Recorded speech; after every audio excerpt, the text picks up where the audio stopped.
Candice, thank you very much, as always, for your time. We're going to chat about your runners on Sunday, the 5th of May. We'll start in race number 1, where you've got Diamond Bomber, the first timer, with Anthony Andrews, and then Symphony in White with Aldo.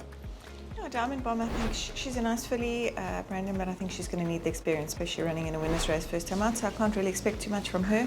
The other filly, she won very nicely first time out, and then maybe overfaced her a little bit, throwing her in the nursery, and she suffered quite a bit of interference in that race. So much better type of race for her. She's doing really nicely at home. Obviously Eric's filly, I thought she won very impressively her first start, so obviously going to be a difficult filly to beat. But she's doing nicely, and she should be competitive. Then we go to race number 3. You've got What a Fortune. Just had the 2 runs to date, and Aldo also riding for you? Yeah, he's drawn quite nicely as well. Kind of difficult to assess his chances. His first 2 runs weren't bad at all. They come off a fairly strong form line. But I think he's looking for this sort of trip. He gets a little bit one pace in the finish here. Probably prefer the 14, but there is a bit of form in that race, so not so easy to assess that race. I would just include him though.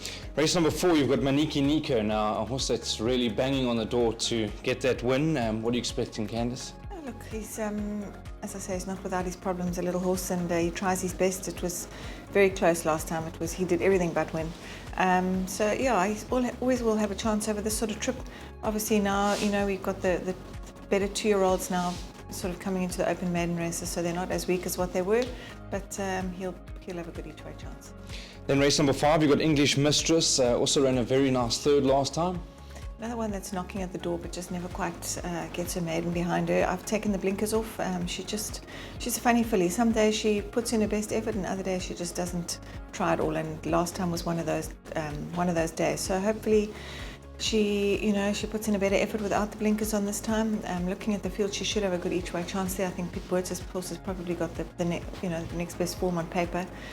She looks the one to beat, but I can't say much for her. She's not the greatest workhorse at home. She doesn't show a huge amount in the sand, so always difficult to go on her work. But on paper, she should be competitive. Then we go to the listed ladies mile, race number 7. You've got a strong attack over there, Candice. Gold Poker Game, Rainbow Lorikeet and Red Palace. Strong attack, but no draws. Correct.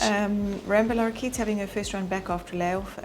She probably will be at her best for the next leg. I would think she might just need it a little bit, although she's a filly that doesn't take a huge amount of work. So she was very consistent in the season. I think she's come on nicely, and not quite sure what to expect from her. As I said, it's all going to depend how much she needs it. The other 2, Gold Poker Game, drawn very wide.